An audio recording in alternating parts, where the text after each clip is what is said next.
ঈদের দিনে কয়েকটা সুন্নত আমল আছে, এই সুন্নত আমলগুলো করার চেষ্টা করবেন। 1 নাম্বার, ঈদের দিনের তাকবীর পাঠ করার চেষ্টা করবেন। কথা বুঝাতে পারলাম? ঈদের দিনে তাকবীর পাঠ করার চেষ্টা করবেন, যে তাকবীরগুলো রয়েছে আমি বলবো না, শর্টে বলে দিচ্ছি। তারপরে মেসওয়াক এবং গোসল করবেন, এটা সুন্নত। ঈদের দিনে আপনি সকালবেলা মেসওয়াক করবেন, গোসল করবেন সুন্দরভাবে উত্তম রূপে। 3 নম্বর, সাধ্য অনুযায়ী উত্তম পোশাক পরিধান করবেন। উত্তম পোশাক বলতে তাকওয়ার পোশাক পরবেন। কিসের পোশাক? তাকওয়ার পোশাক পরবেন। আপনার প্যান্ট থাকতে পারে, শার্ট থাকতে পারে লক্ষ কোটি টাকা দামের, থাক, ওইটা রেখে দেন, ওইটাতে আপনি অন্য জায়গাতে যাবেন। কিন্তু তাকওয়ার যেই পোশাকগুলো আছে, পাঞ্জাবি, পায়জামা, জুব্বা বা রুমালগুলো, তাকওয়ার যেই পোশাকগুলো আছে, এই পোশাকগুলো পরিধান করে এরপরে ঈদগাহে যাওয়ার চেষ্টা করবেন ইনশাআল্লাহ। ঈদের দিনের সুন্নত আমল। তারপরে 4 নাম্বার, সুগন্ধি ব্যবহার করবেন, আতর। যদি আতর থাকে, শুধু পুরুষরা ব্যবহার করতে পারবেন আতর, মহিলারা নয়। মহিলাদের জন্য নিষিদ্ধ করা হয়েছে আতরকে, সুগন্ধিকে, এজন্য পুরুষ ভাইয়েরা আতর ব্যবহার করবেন। তারপরে 5 নাম্বার আমল, সেটা হচ্ছে আপনি বেজোর সংখ্যক খেজুর খেয়ে ঈদগাহের মাঠে যাবেন। কথা বুঝাতে পারলাম? বেজোর সংখ্যক খেজুর খেয়ে, বাড়িতে অল্প খেজুর কিনে নিয়ে আসবেন, হাফ কেজি বা তারও কম খেজুর কিনে নিয়ে আসবেন। 1টা অথবা 3টা বা 5টা বেজোর সংখ্যক খেজুর খেয়ে এরপরে আপনি ঈদগাহে যাওয়ার চেষ্টা করবেন। বা মিষ্টান্ন, মিষ্টি, সেমাই ওইগুলোও খেতে পারেন, কোনো সমস্যা নেই, কিন্তু খেজুরটা রেখে দিবেন। এটা সুন্নত, একটা সুন্নতের প্রতি আমল হয়ে যাবে ইনশাল্লাহ। তারপরে 2 রাস্তা অবলম্বন করে ঈদগাহের মাঠে যাওয়া এবং আসার চেষ্টা করবেন। অর্থাৎ ঈদগাহের মাঠে আপনি যাবেন 1 রাস্তা ধরে, আসবেন আরেক রাস্তা ধরে, এই আমলটা করার চেষ্টা করবেন। যদি সম্ভব না হয়, 1 রাস্তারই ডাইন সাইড দিয়ে একবার গেলেন, আবার ফিরার সময় ডাইন সাইড দিয়ে আসবেন, তাহলে 2 সাইড হয়ে যাবে। এই সুন্নত আমলটা করার চেষ্টা করবেন।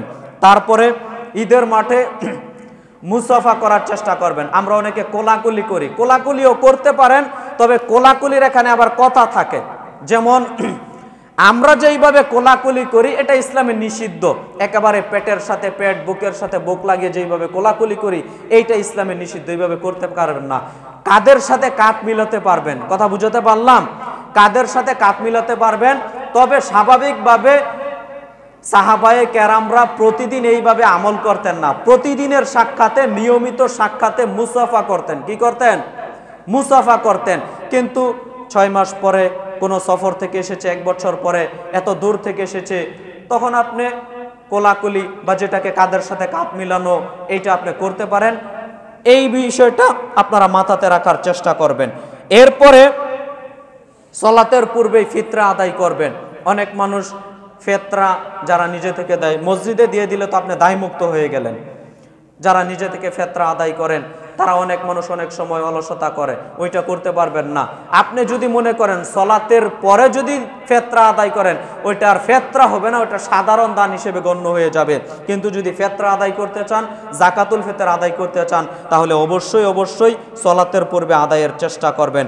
সম্মানিত দ্বীনি মুসলিম ভাই বোন, এরপরে ঈদের দিন হাসি খুশি থাকবেন, স্বাভাবিকভাবে একটু হালাল আনন্দগুলো করবেন। অনেকে হারাম আনন্দ করে, নাচ গান, তারপরে টিভি, সিনেমা, এইগুলো করে, এইগুলো একেবারে টোটালি নিষিদ্ধ, টোটালি নিষিদ্ধ। ইসলাম বৈধ যেই কাজগুলো করেছেন, ওই কাজগুলোর করার মাধ্যমে আপনি আনন্দ ফুর্তি করবেন ঈদের দিন, এটাই সুন্নাহ। কিন্তু আপনি অবৈধভাবে নাচ গান শুনবেন, আরও অনেক কিছু শুনবেন, দেখবেন ঈদের সময় আপনার যুবক ছেলেরা বিশেষভাবে ট্রাক ভাড়া করে, বড় সাউন্ড বক্স ভাড়া করে, এরপরে বাজিয়ে বাজিয়ে হর্ন দিয়ে যায়, হয় না এরকম? আমি বলবো আপনারা যে যেখানে পাবেন প্রতিহত করার চেষ্টা করবেন। অন্তত আপনার সমাজ থেকে যেন এরকম কোনো যুবক না দাঁড়াতে পারে যে যারা ট্রাক ভাড়া করবে, সাউন্ড বক্স ভাড়া করবে, এরপরে ঈদের আনন্দ ভাগাভাগি করবে, এইটা যেন আপনার সমাজ থেকে না হয়। আপনারা সচেতন মানুষ হিসেবে আমি আপনাদের কাছে বিনীতভাবে অনুরোধ করে গেলাম। আবার এখনকার ছোট ছেলে মেয়েরা আরেকটা কাজ করে, মানে বাজ্জি যেটাকে বলে, বুঝেন কথা, বাজ্জি, এইগুলো বাজায়, এইগুলো আপনারা এইগুলো ফুটায়, এইগুলো থেকেও নিষিদ্ধ করার চেষ্টা করবেন। আপনি আপনার পরিবারকে কন্ট্রোলে রাখবেন, তারপরে আপনি আপনার সমাজটাকে অন্তত দেখার চেষ্টা করবেন। এই অনুরোধটুকু আজকের জুমার খুতবায় আমি আপনাদের কাছে রেখে আল্লাহ সুবহানাহু ওয়া তাআলার নিকট বলি, প্রত্যেকটা কথার প্রতি আল্লাহ তুমি আমাদের সবাইকে আমল করার তৌফিক দান করো।